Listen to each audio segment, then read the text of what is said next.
Welcome, a very hearty welcome. I'm looking forward to this evening. Let's begin with singing.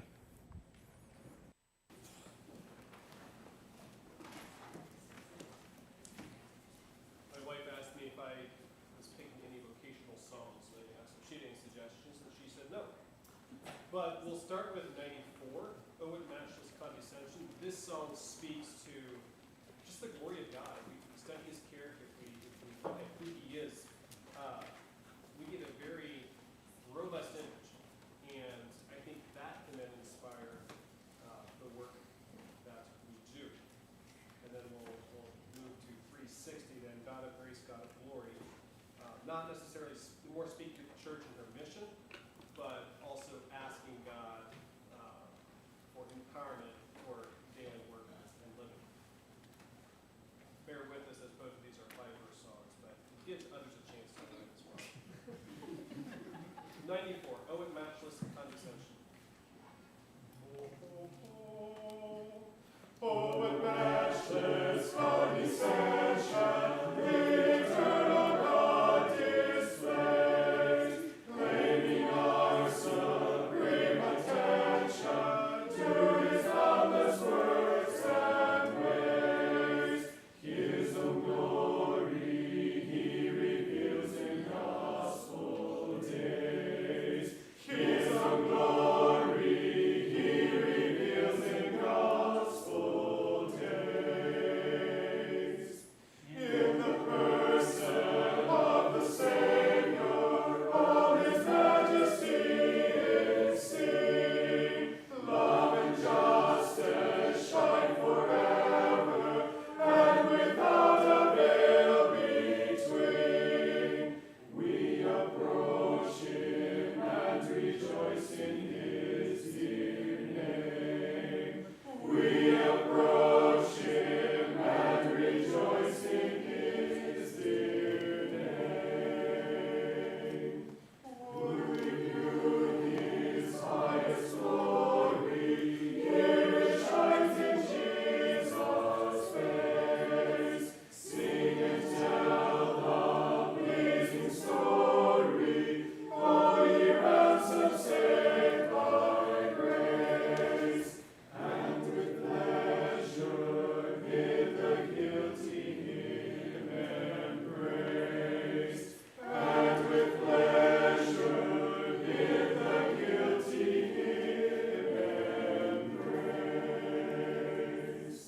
In his highest work redemption, see his glory in a blaze. Nor can angels ever mention of the glory of God displays. Grace and justice here unite to endless days. Grace and justice here unite to endless days. True to sweet and solemn pleasure, God to view in Christ alone. Here he smiles and smiles forever. May my soul his name record. Praise and bless him and his wonders spread abroad. Praise and bless him and his wonders spread abroad. 360. Song number 360, "God of Grace and God of Glory."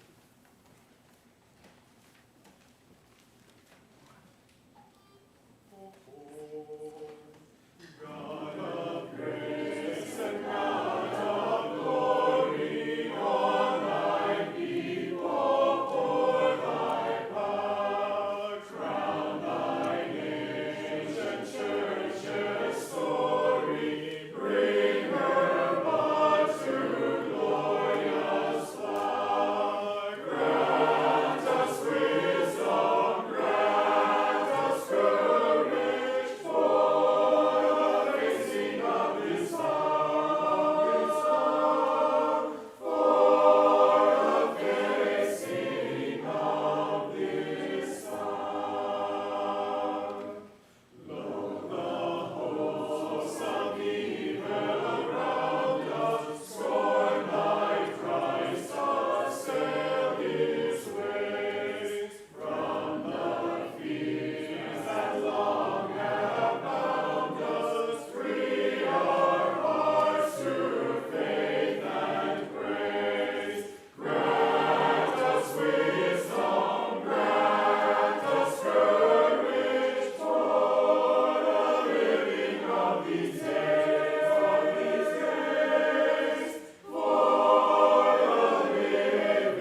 Cure thy children's warring madness, bend our pride to thy control.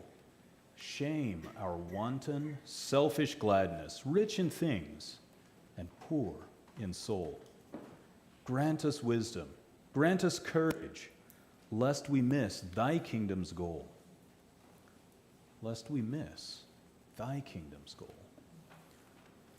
Thank you, Eric, for leading that song. I was struck as we sang that verse how often when we think about our jobs and the ways we provide for ourselves financially, that's one of the ditches we can fall into, that we glorify the riches and we miss the goal of the kingdom. And I think that's one of the reasons that conversations about vocation and purpose and work and jobs and money is an important one for us to have. Because very few of us get the luxury of not paying any attention to any of those things. In fact, many of us spend a third of our lives and half of our waking hours thinking about work. And if we don't do that intentionally and don't do that well, we run the risk of simply wasting that time. And contrary to what my 5-year-old self thought, work is not actually a bad thing. Genesis 2, 1 through 3, and then jumping to verse 15 says, "Thus the heavens and the earth were finished, and all the host of them. And on the seventh day God finished his work that he had done, and he rested on the seventh day from all his work that he had done. So God blessed the seventh day and made it holy, because on it God rested from all his work that he had done in creation." God started this work thing. And jumping to verse 15, "The Lord God took the man and put him in the Garden of Eden to work it and keep it." Now we know that the story gets more complicated after that with the fall and work, the nature of work changing. And if we believe that God is a God of redemption and that he created something perfect and it was damaged, then he could still redeem it. Colossians 2:23 says, "Whatever you do, work heartily, as for the Lord and not for men, knowing that from the Lord you will receive the inheritance as your reward." You are serving the Lord Christ. And I won't read a lot from different books here, but I do have several that have impacted the way I think about work and purpose. So I want to read a passage from the first one here, Timothy Keller's book, Every Good Endeavor. Very worthwhile read, strongly recommend it. Dorothy Sayers' little pamphlet that Ellis recommended to me a while ago, Why Work? And then the third one is a relatively new book by Jordan Rayner, The Sacredness of Secular Work. And I think all of them have ideas worth exploring. And I want to just read the introduction that Keller wrote as he started Every Good Endeavor. The title is The Importance of Recovering Vocation. It said, Robert Bella's landmark book, Habits of the Heart, helped many people name the thing that was, and still is, eating away at the cohesiveness of our culture: expressive individualism. Elsewhere, Bella argued that Americans had created a culture that elevated individual choice and expression to such a level that there was no longer any shared life, no commanding truths or values that tied us together. As Bella wrote, we are moving to an even greater validation of the sacredness of the individual person, but our capacity to imagine a social fabric that would hold individuals together is vanishing. The sacredness of the individual is not balanced by any sense of the whole or concern for the common good.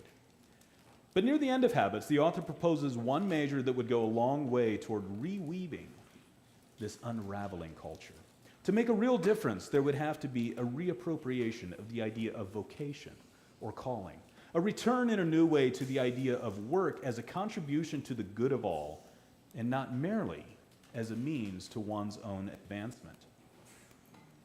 Keller says that is a remarkable statement. If Bella is right, one of the hopes for our unraveling society is the recovery of the idea that all human work is not merely a job, but a calling.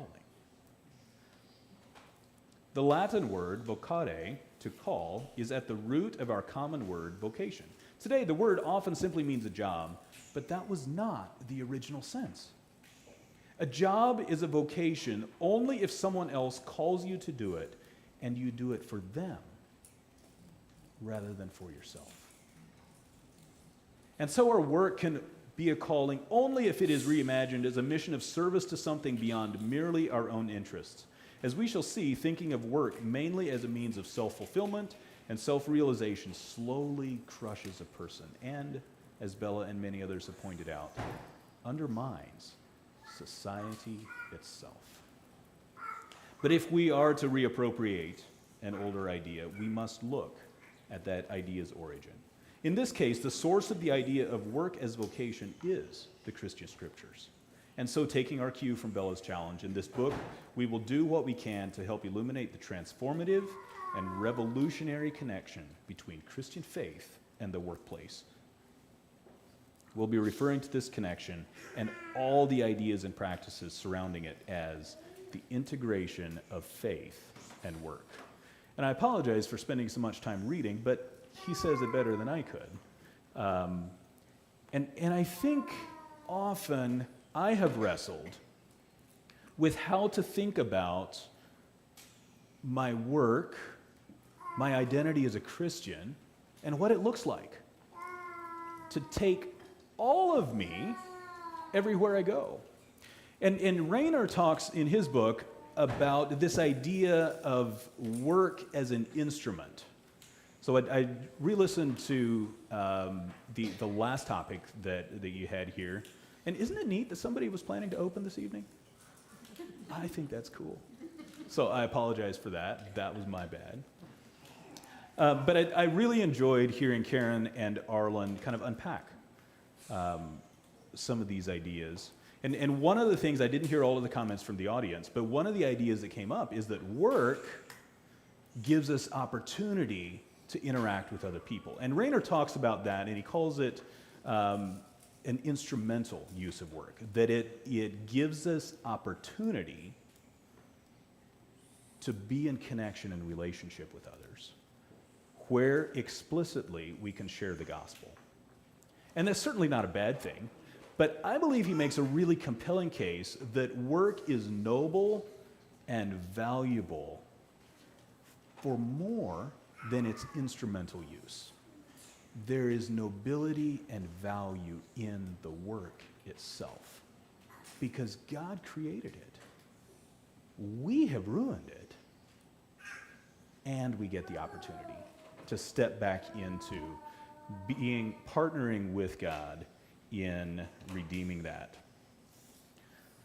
And it's not always clear what that should look like. One of the ways we have tried to think about it, or I have tried to think about it, as I think about values for our organization, is one of our core values is business as mission. Well, what does that mean? You know, I often talk about the blessing that it is that being in the marketplace gives us opportunities to rub shoulders with so many people that I would never get to interact with otherwise.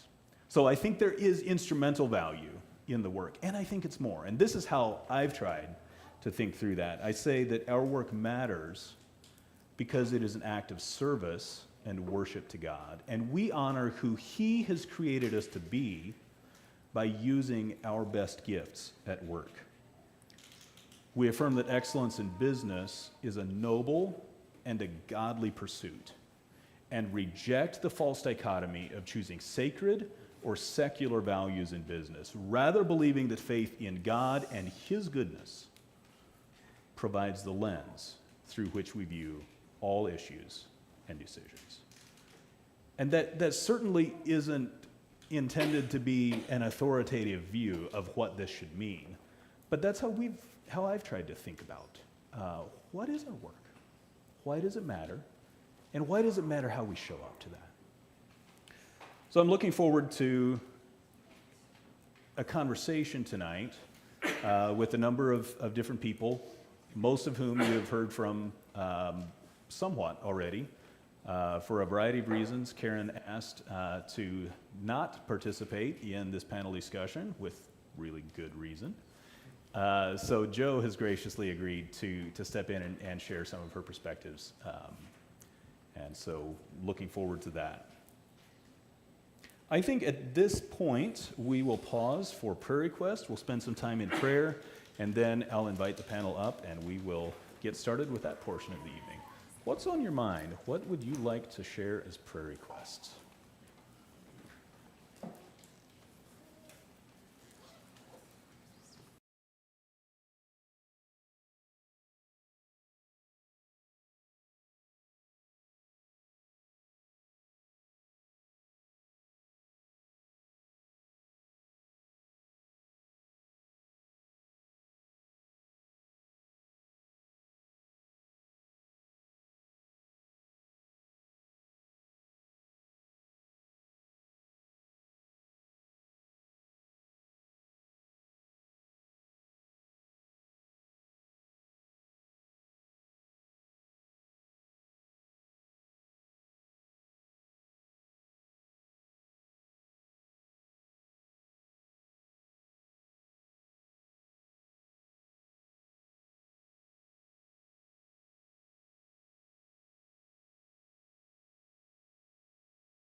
announcement should be made.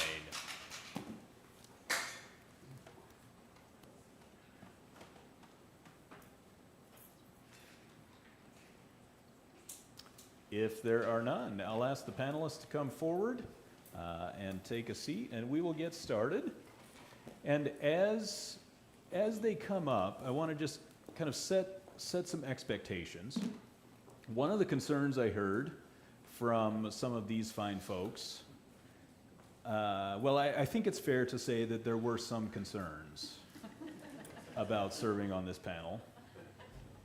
And I assured them that the intention of this panel is not a panel of experts that have everything figured out, and tonight we will mine all of that wisdom so that the rest of us know exactly what we should do with our lives. What I told them is that I think this topic deserves conversation, and we don't often get the opportunity to ask each other questions and hear from each other about how we think about this. So that's the intent. You should not expect, and I think they would back me up on this, that they are not planning to give you the 10 steps for successfully thinking through work and purpose well. But what they have agreed to share is their perspective. And so I'd ask you to hear that and honor that. And while I've asked them to sit up here, the evening will be a group conversation. So I have a number of questions that I will be asking them to respond to. And knowing myself, I will probably go off script occasionally. And I invite you to go off script with me. So if somebody says something that you're really curious about, ask a follow-up question or share a perspective. Fair enough? Can we agree to that? All right. So thank you. I'm looking forward to the evening, hopefully at least as much as you are. And I want to start with a quote, something Karen said a month ago, whenever that last evening was. She said, "Finding purpose in life has to be found in Christ, or it won't last, because life is always changing and God doesn't." Our homes, and I'm expanding that to say our vocation, our mission, they just aren't one of those PowerPoint presentations.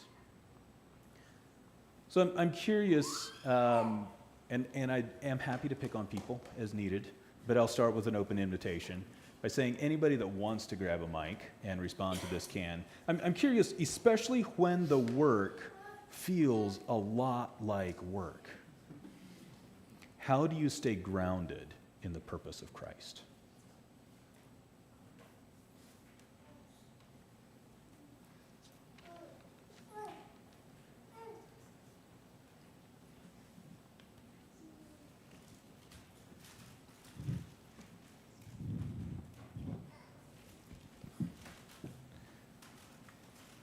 Well,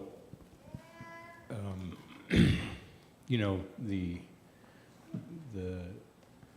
90% perspiration, 10% inspiration is kind of reality for at least me, at least part of the time. I think what I've found myself doing reflexively is just kind of trying to step back a notch at a time and saying, okay, so why actually am I doing this? And, you know, this task right now or whatever it is. And just take that back with a why until I get back to saying, okay, so I am doing this work because I have a vision for it. God has equipped me for it. He's put me here for a reason. Trying to just pull back to that big picture is one of the things that has helped me kind of deal with the less glamorous realities of my work. Mm-hmm. Thank you.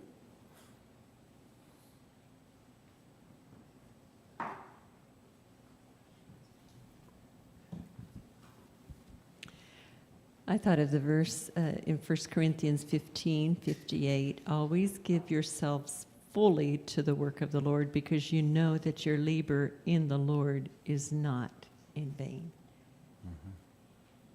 Knowing, I love that verse you shared too, you know, that also talks about the reward. Knowing we'll receive a reward.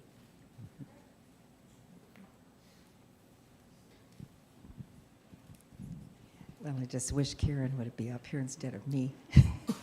But from the motherhood perspective, of course, I'm looking backward now instead of in the middle of it. But I remember so many days I would just say, I didn't get anything done today. I mean, really, nothing happened. And Orrin would say, but you did the most important thing. You cared for your children. And I still feel that sometimes. I get like so frustrated because all the opportunities, interruptions comes up, and he'll still remind me sometimes, no, but you did the most important thing. Maybe it wasn't your list of priorities, but it was your most important thing. So the primary responsibility, if you can think about that at the end of the day, it helps. So Joe, how do you know you've done the most important thing? Like, how do you know what the most important things are?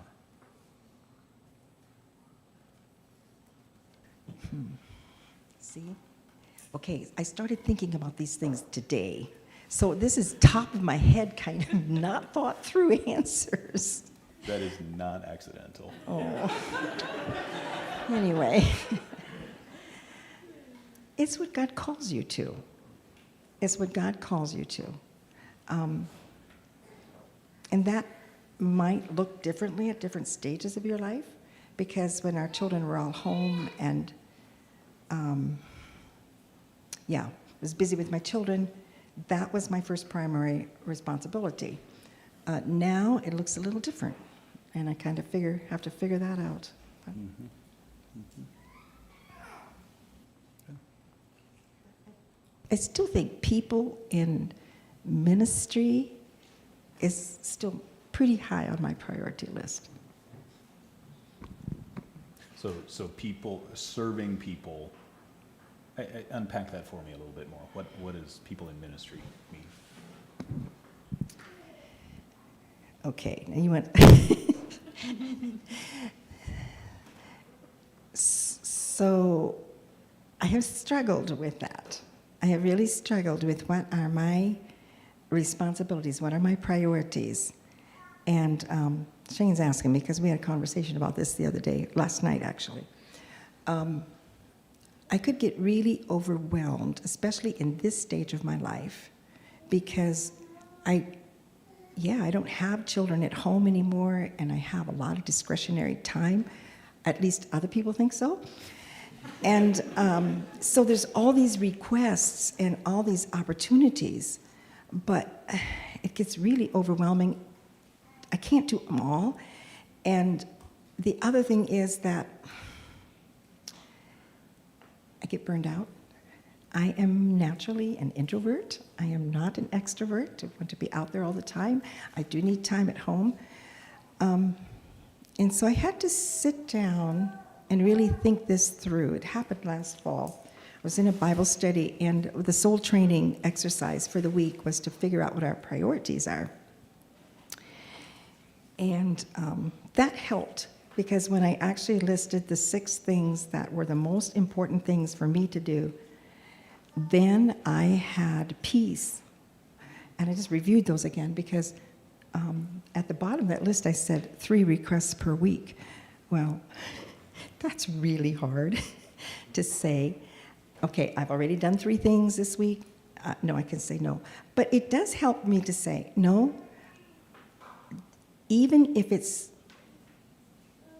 okay, it's coming up to the end of the week, and Friday is the only day I was going to be at home that week, just with nothing else calling on me, I can say, no, I'm booked for that day.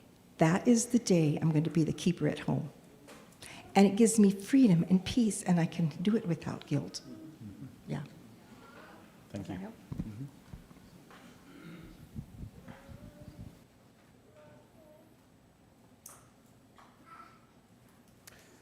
I'm curious, Arlen, I'd love to hear your take on this. Can you talk about a time you've made a vocational shift and how you've processed that decision?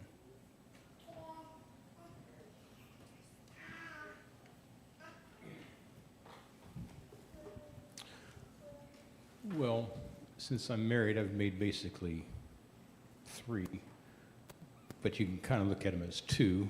The first was a shift from teaching to not teaching, and that was forced upon me because of my burnout, my poor choices. So that's kind of off the table there. The next 2 changes were, or I say, yeah, kind of 2.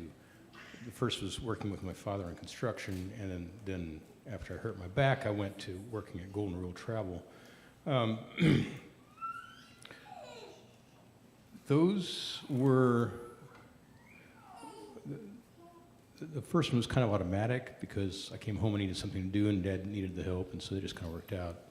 Can't say it was a clear vocational shift in that sense. It was just like, I'm back, I'm burned out, I need to do something, let's start with this. And we didn't know how long the work would happen. You know, I'll just be honest here, and this has absolutely nothing to do with Golden Rule, but Golden Rule was a job that I did kicking and screaming. I didn't think I would like it. It didn't feel like my giftings, nothing like that, but God closed the other doors and opened that one, so here I go. And I think, frankly, that the main reason he did that was because he was trying to get me dissatisfied enough with that I'd be willing to say yes when the call came to go back to teaching. It's kind of an odd way of approaching it, but it's kind of what he did. And it's true. Before that, I was not ready to go back into teaching. And when I left New York, I was sure that I was done with teaching. I didn't think there'd be any room for that work in my life anymore.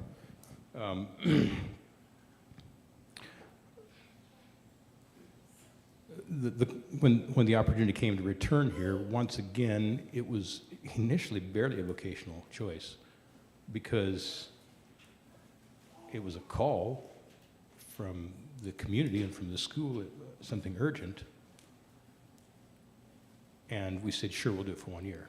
So that, that's just, once again, an interim kind of thing. But there again, I think it was God's way of kind of getting his foot in the door, making me willing. And, I think I compare that to when I went to New York, when I went to New York, back when I started teaching there. And that was just kind of like, finally, God has opened the doors and here I go. Here it was much more kind of like, okay, I'll take the next step. And the next step has been, 12 years now or something like that. It was a shift, and for personal reasons, it was just an odd shift to get back into education after I was so sure I wouldn't do it.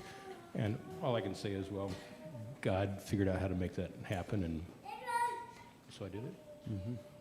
That's definitely not a template.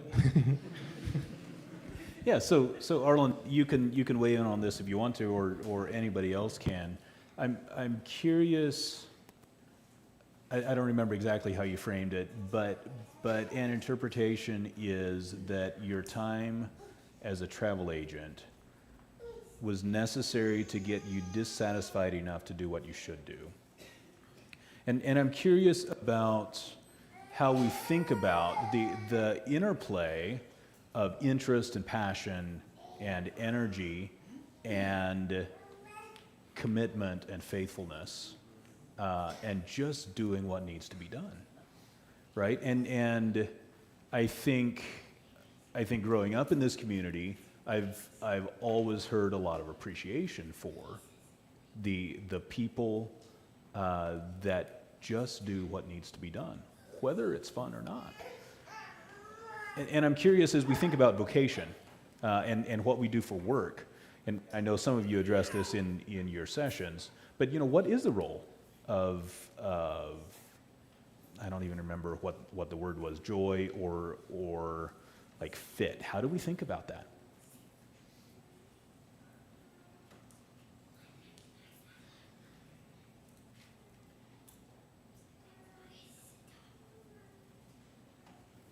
I remember Karen talking about how, the fit, and I don't want to put words in your mouth, but I think what you said was that if fit was a requirement for the job, you weren't a good fit. Is that being fair to what you said? And we're pretty grateful you stuck with it. So how do we? It wasn't natural for me Yeah, to start. yeah. But I think of the verse 2 that says, faithful is he that calleth you, who also will do it. Yeah. If he calls you to something, he will give you grace for it. Yeah, and so I think my question is, how do we know what is call and what is doors closing? Thoughts on any of that? I would like to hear Marvin talk about that from the perspective of family business. Like, sometimes when you're family business, you don't get the option. So, did you have the option to opt in? I was kind of glad that Shane asked Arlen that question because I don't have a very good answer for that because I have worked in exactly 2 jobs. One was a 3-month stint on a roof putting on shingles the summer before we were married in Pennsylvania. Other than that, I worked in the family business. And so the answer is I don't have any experience with this vocational shift stuff that you're talking about. I'm a garbage man and I always have been. And Have you always loved it? no. Yeah, so There's- tell us a little bit more about those times and why you are still a garbage man. Well, I will say that it is a worthy occupation. I think it would be unreasonable for anybody to say, I always love every day and every part of my job. And I can't say that, but I think it is again, it's a worthy occupation. We have great environment and we get to work with good people and we provide sounds like I'm interviewing somebody, telling you all about what we do, but I do think that as the book you referenced, we read it in our SimBiz group, what that said was that everything that we do, even if it's driving a garbage truck, is work that is to the Lord if we do it that way. And so we don't have to feel bad that I'm just a ditch digger, I'm just a this, or I'm just a preacher, I'm just a whatever. It's God's given us the work to do, and that's a little bit off topic, I Yeah. see. Thank you. I'd like to spin that question out there. Paul? Well, maybe, I don't want to take you off course here. I was just wondering further, Marvin, but you are in some kind of a transition now, is that right? Oh, yes, I could talk about that. I'd like to hear about that. Okay.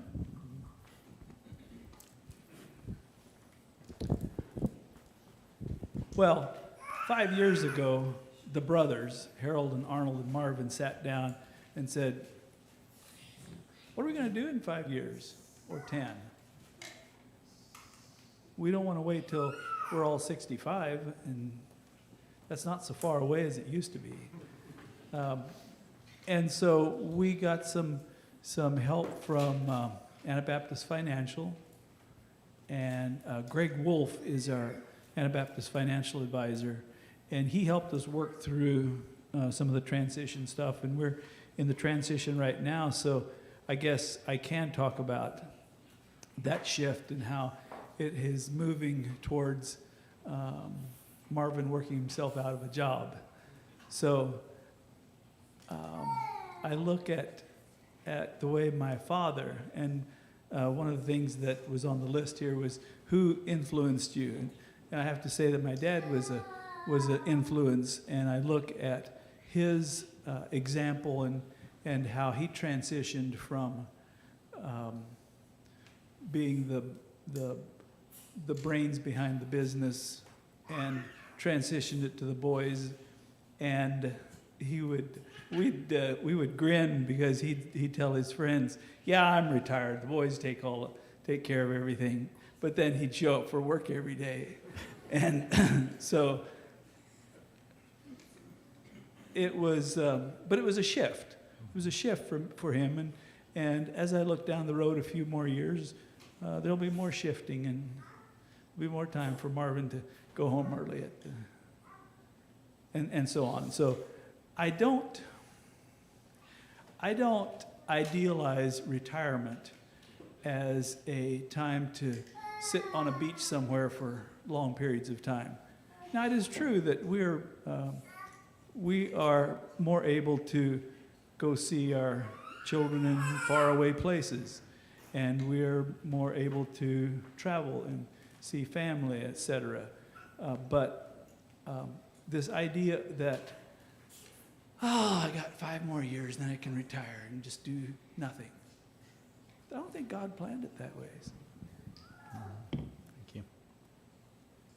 Before we move on too far from this point, I'm curious, does anybody have something they'd like to share about how they think about the role of energy and joy and fit, and how we juxtapose that, or how we blend that with committed faithfulness?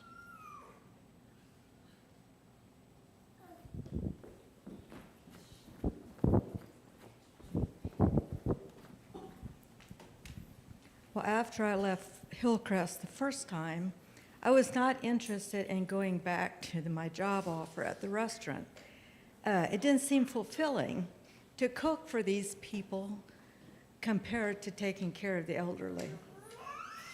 And I did some other things and some part-time at the restaurant. And for different reasons, it just seemed that the doors opened to go back to the restaurant full-time. So I said, well, okay, I will for a while. But it was not what I wanted. Well, 3 years later, I went back to Hillcrest. Oh, and during this time at the restaurant, I finally said, okay, God, I don't know what I'm supposed to do here. Give me a purpose. And he said, well, pray for the people who are eating the food. And so that helped. It wasn't every plate, but it was just every now and then again, I felt called, I guess, to pray for those people. Well, when I went back to Hillcrest the second time, I said that was such a valuable training place for me. It helped me be very comfortable with quantity cooking, getting along with other people. So I don't feel like it was in vain, even if it wasn't my first choice. So I've also encouraged my children, just because you don't love your job or don't see yourself in it long term, give it your best. Everybody needs kindness, even a customer who's upset or whatever, you know. Mm-hmm. Thank you, Judith. Ethan? I think I've kind of come to look at those times when you really enjoy what you do as a special gift, rather than something that you expect to be your experience. And then on the other side, how to find joys when you have that drudgery part, or you're not sure what your purpose is, leaning into prayer, trusting God, really leaning to God, why am I here? Just asking Him to bless the day, to guide the day. And somehow I think that even if you don't have clear purpose in your work even, it adds perspective to your life in the middle of the work. Mm-hmm. Thank you. I'm going to talk just a little bit about joy. I missed that part. You asked the question, is every day good or something to that effect. I failed to talk about the joy. I like driving a garbage truck. Jordan sometimes says, he just wishes he could drive a garbage truck all the time. Well, have you ever met a 5-year-old kid who does not want to drive a garbage truck? Garbage trucks are kid magnets. And it's fun to drive a garbage truck. And so there's a lot of things about my job that I enjoy very much. Mm-hmm. You know, just on the garbage hauling vein, I think it was a year and a half ago, I had a 2-day workshop at Sattler College shortly after Emily had left. And I was making some of those Kansas connections. And I was sitting at dinner with a guy, and we figured out, you know, I was from Kansas, I knew Emily. He just kind of shook his head a little bit. He said, yeah, like she can talk for half an hour about how they are changing the world by hauling trash. And I thought, yes! And I loved that because I didn't say anything about that, but that conviction that what we're doing matters bled through and was one of the defining pieces that came up in conversation later. So, Marietta, I'd like to start with you, and then let other people weigh in here. Marvin talked a little bit about it already, but can you talk about some of the people and experiences that have been instrumental in your life, work, how you make these choices, specific examples that you have, and if you think about gifts of relationship that you have received as you process decisions about vocation and purpose, like what of those do you want to pass on, or how have you passed those on? Well, Dad was always very interested in missions, and so I know that shaped me. And then, of course, Lois was in Paraguay for 10 years before I joined Jen and going to El Salvador, and Orrin was in D.C. for 17 years. So, you know, having a family that's really into missions did shape me. I know that. But I do remember that in the youth group, there was just a real push for missions. And I remember one evening in particular, I was pretty uncomfortable, but I was being really challenged hard by Lauren Miller and Nathaniel Miller. And I think the thing that really stuck with me was to put my treasures in heaven and have that as my goal. And so, I do think that the youth group did shape me. And then, of course, you know, choosing to do that then in the various times that various things that I chose to do, well then, the people you're around shape you. Mm-hmm. If they're also interested in missions, then it shapes you. Mm-hmm. And, So as far as the gifts of I think really, I remember that David and Susanna took a lot of time to listen to me, and that was when I was kind of toying. This is maybe jumping back to the earlier question about, you know, shift in vocation, and they took me out to Olive Garden and listened a long time to me, and about because I was feeling kind of like my heart was saying, you know, think about something different. But I didn't quite, I wanted to be faithful and loyal to the work in El Salvador. But my heart was saying something different. And they listened a long time. And then I didn't make a decision right then, but when Mom needed more care, then later David said, well, I think it's in line with what your heart was saying for a number of years. So that listening, careful listening from others, and respect, respecting me as a person gave me the courage to be who I'm supposed to be in my vocation. Yeah, thank you. This is just a little bit of an aside, but when our family visited the Ark Encounter in Tennessee, Kentucky, wherever it is, we were looking through this, through the museum, and it showed Noah there, and the author of the people that put the museum exhibit together said that Noah was a skilled boat builder. And I thought about that for a while, and I said, yes, God puts different people in different places.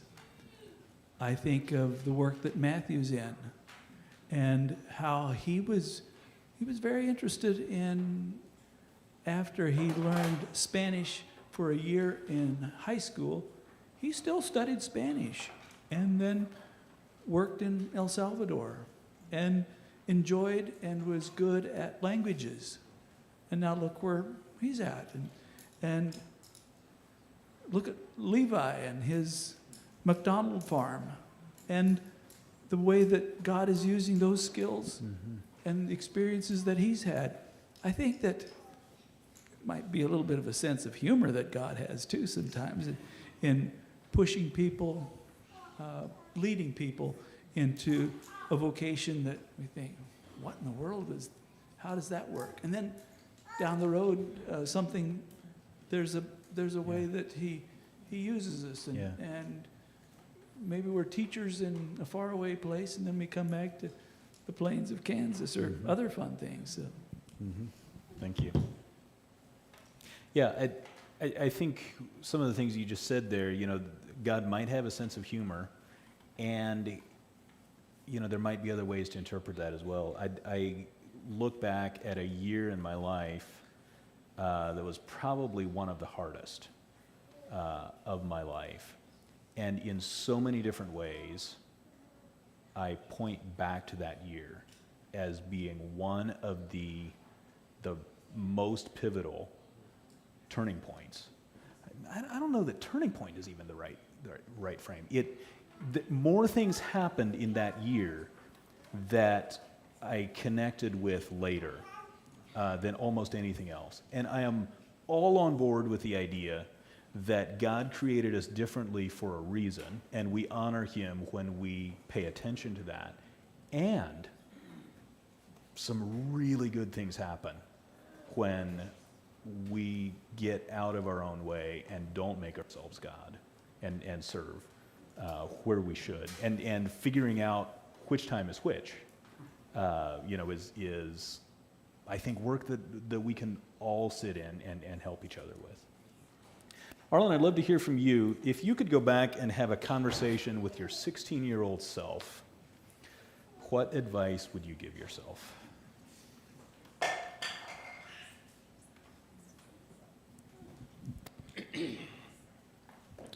Well, I think it's worth noting that the atmosphere, the way we think about stuff now, is a little different than it was then. I think there's been a shift toward business's mission, and I think I don't know exactly how clear. Okay, at 16, well, at 16 I still had 10 dream jobs, that kind of thing, and it was that only very slowly dwindled until I was in my early 20s or something. Okay, I reduced that to 5 or something. But probably one of the things that I would tell my 16-year self is just that what we've been talking about. Work is noble. Even doing construction for your dad's construction business, that's noble. I'm gonna cheat just a little bit and talk about my 19, 20, 21-year-old self and say what I said last time. I've just alluded to it, and I think it's still an issue, frankly, and that is that part of the value of work is sticking with it. And I didn't do that well. I got restless and went from one thing to the next, and I just, if I may embarrass Braden here, I applaud him for having stuck with concrete now for however many years, and having done those essential, 10,000 hours, or what do they call it? To master that skill. That's hard work to stay with something long enough to do that,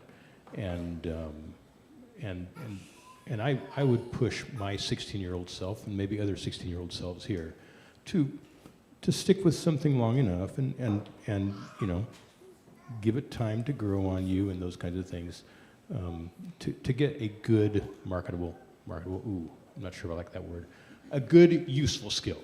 Mm-hmm. Mm-hmm. Thank you. Any of the rest of you want to weigh in on that? What advice you'd give your younger self?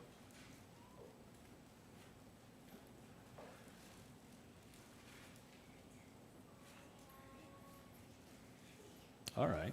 So if you don't want to swing at the softball, I'll give you this one. When you look around our church, community, and society, what concerns you about how we think about vocation and purpose?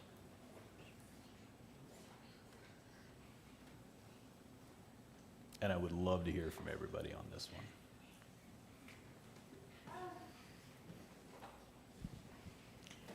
Maybe not taking enough time for rest. I saw in the headlines, I don't know, maybe 2 weeks ago, that there's a push for 4 weeks, a 4-day week instead of 5. And yeah, I just wonder if we work too much. And so maybe I'm kind of concerned that we would rest more and we'd play more, because I don't think we're in danger of playing too much. At least, I don't know, maybe I'm wrong. But, and relationships, take more time for quality relationships, building up relationships with God. Really enjoy Him instead of a duty, really, really enjoy it. Mm-hmm. And people. Mm-hmm. Thank you. Who's next? Well, just so it doesn't sound like this is scripted, I'm going to show that I'm an old geezer, and one of the concerns I have is that life is too easy and we play too much. The old people, they had to walk to school uphill both ways, and we have it easy now. And so I don't know where she's coming from. It's surely not. But I have noticed the other thing that's a little concerning to me is how the rules are changing. Because it used to be that up here where Harry and Nathan are sitting, that was reserved for old dotties. But the rules have changed now, and young kids like me can sit up there.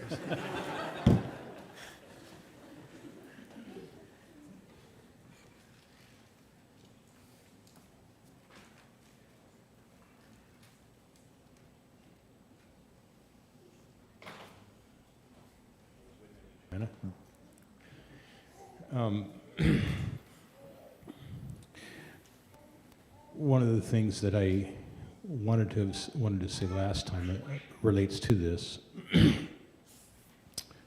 and it is big picture. But it is stuff that each of us, that I think all of us can be intentional about.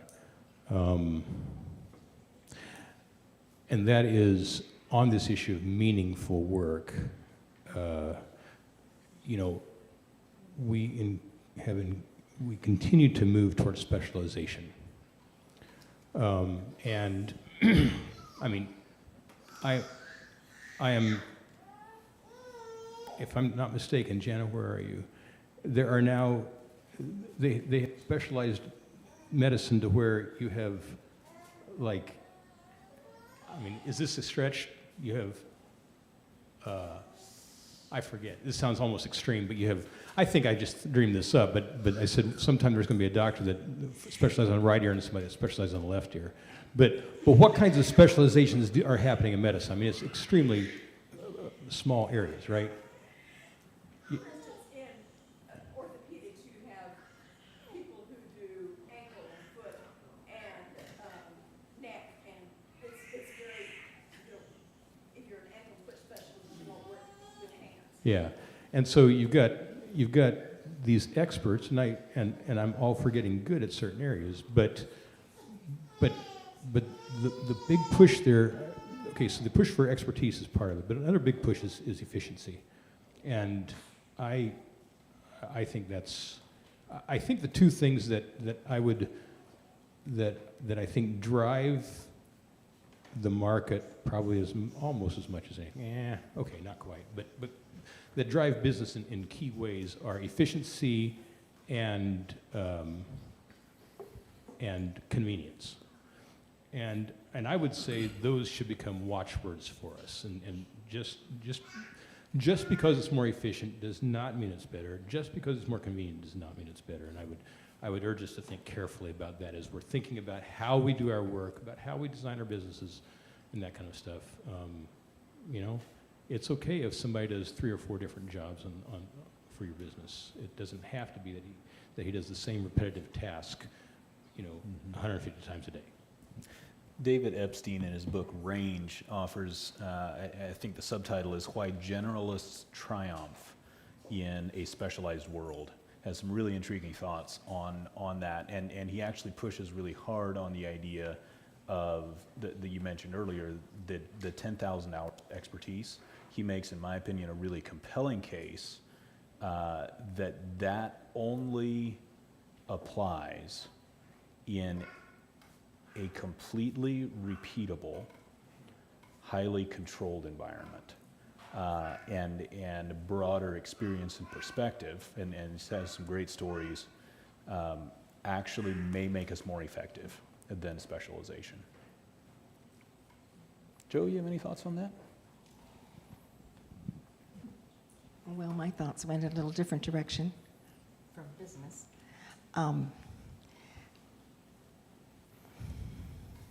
I'm remembering when our children were all little that we tried hard to, because Orrin was in ministry, we tried hard to include them in the various things that we needed to do.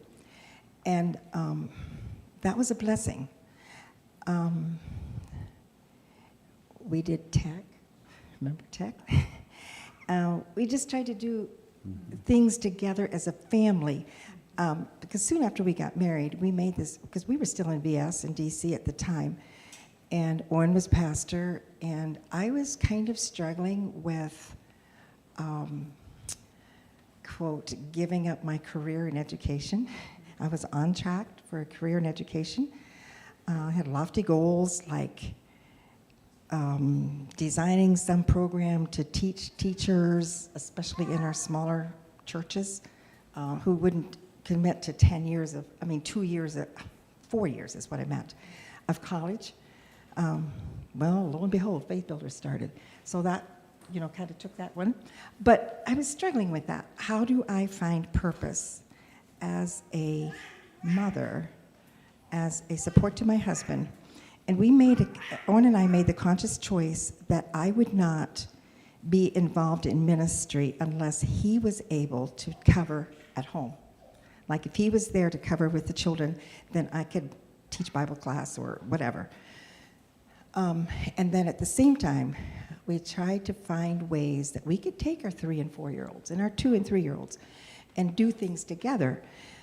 And even as I got older, it was a blessing to be able to do that. They got to go to Paraguay one time. They got to go to El Salvador one time. It was a ministry trip, and it was very good for them.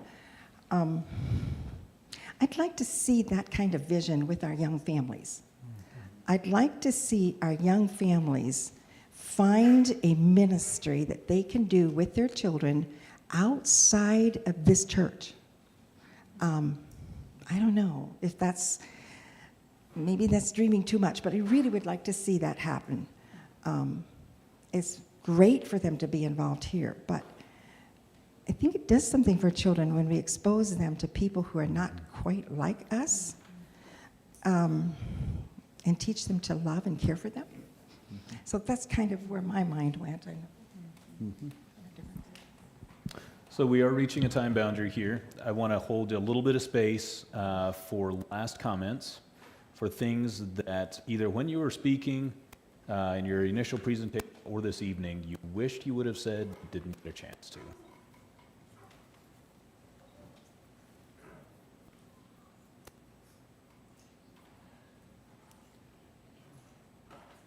We're all good? All right. This is fresh in my mind because of my preparations for Sunday as well, but I do think that one of the keys to obedience, or one of the things that's going to be a part of obedience, regardless of our vocation, is having God's heart, for all people, but I think especially for those who are disadvantaged. And it's just not the way that is it the Western world? I'm not sure what, but certainly in the air we breathe, that's not what we're taught. It's that individualism that you were reading about earlier. I'll find what's good for me. I'll run my business in a way that's good for me and the shareholders, and that's really all that matters. And in fact, that is at best secondary. God is calling us to looking out, to making our vocational decisions and daily actions in that with a heart for the disadvantaged. I think that's a good note to end on. Thank you all for participating. You can go back. Eric, do you have a song for us?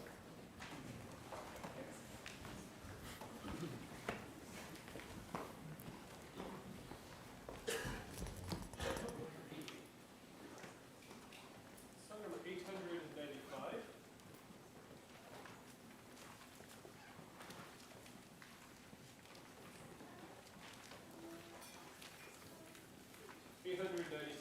Fourth in thy name. Oh, for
For prayer. Forth in thy name, O Lord, we go, our daily labor to pursue, thee, only thee, resolve to know in all we think or speak or do. Amen. You're dismissed.